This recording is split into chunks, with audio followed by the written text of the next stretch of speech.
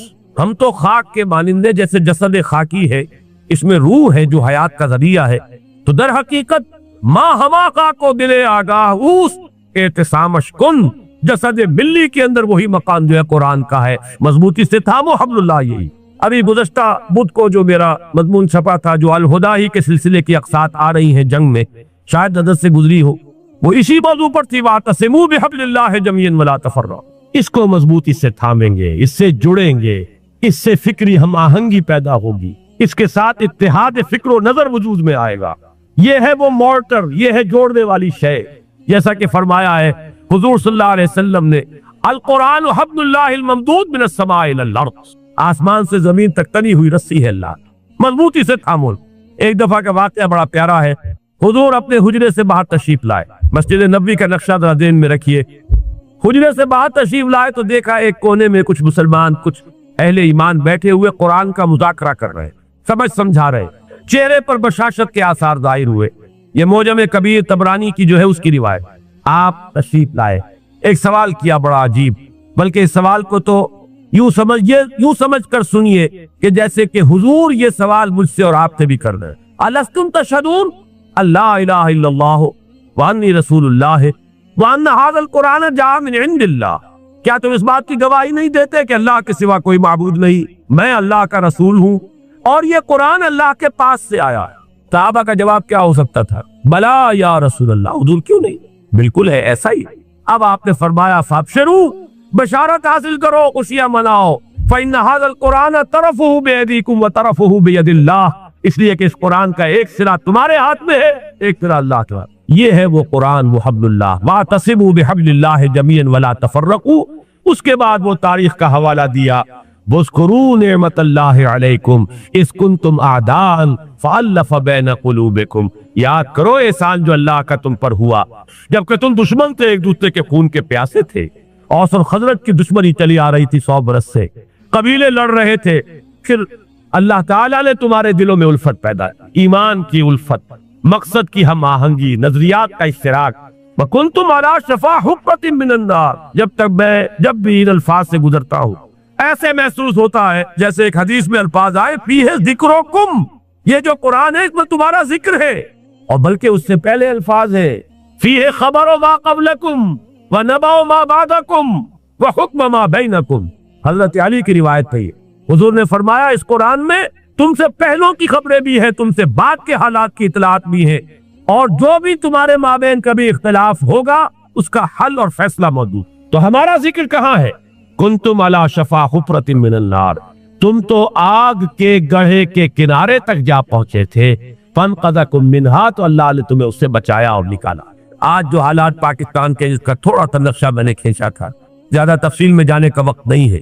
میرا جو نقطہ نظر ہے نساق میں اس ماہ کے پرچے میں وہ آ چکا ہے تفصیل میں، لیکن یہ کہ ذرا بھی آنکھ کھلی ہو، شعور کی آنکھ، اور حالات کا کوئی مشاہدہ ہو رہا ہو، تو یہ بالکل رائٹنگ آن دی وال کی طرح یہ حالات سامنے موجود. ہم آگ کے تباہی کے گڑھے کے کنارے تک پہنچ چکے. اللہ بچا سکتا ہے، اسے قدرت حاصل، لیکن یہ بچاؤ ہوگا اسی طور سے جس طور سے کہ اس وقت اس نے بچایا تھا، محمد الرسول اللہ کے ذریعے سے بچایا تھا صلی اللہ علیہ وسلم. حضور فرماتے ہیں کہ میری اور تمہاری مثال ایسی ہے کہ آگ کا ایک الاؤ ہے، تم اس میں کود پڑنا چاہتے ہو اور میں تمہارے کپڑے پکڑ کر گھسیٹ رہا. اس طریقے سے اسی نسخے کو اختیار کریں گے تو بات بنائے گی. وَاذْكُرُوا نِعْمَةَ اللَّهِ عَلَيْكُمْ إِذْ كُنْتُمْ أَعْدَاءً فَأَلَّفَ بَيْنَ قُلُوبِكُمْ فَأَصْبَحْتُمْ بِنِعْمَتِهِ إِخْوَانًا وَكُنْتُمْ عَلَى شَفَا حُفْرَةٍ مِّنَ النَّارِ فَأَنْقَذَكُم مِّنْهَا كَذَلِكَ يُبَيِّنُ اللَّهُ آيَاتِهِ لَكُمْ آيَاتِهِ لَعَلَّكُمْ تَهْتَدُونَ. اس طرح اللہ تمہارے لیے اپنی آیات کی تبیین کر رہا ہے، وضاحت سے بیان کر رہا تاکہ تم ہدایت عقل کر سکو، راستہ تمہیں نظر آ جائے، اس پر چل سکو. آخری آیت میں ہے وہ مقصد کا اشتراک. وَلْتَكُن مِّنكُمْ أُمَّةٌ يَدْعُونَ إِلَى الْخَيْرِ وَيَأْمُرُونَ بِالْمَعْرُوفِ وَيَنْهَوْنَ عَنِ الْمُنكَرِ وَأُولَٰئِكَ هُمُ الْمُفْلِحُونَ. اور چاہیے کہ تم سے ایک ایسی جمعیت وجود میں آئے، ایک ایسی امت وجود میں آئے. ویسے تو پوری امت کا کام یہی ہونا چاہیے تھا،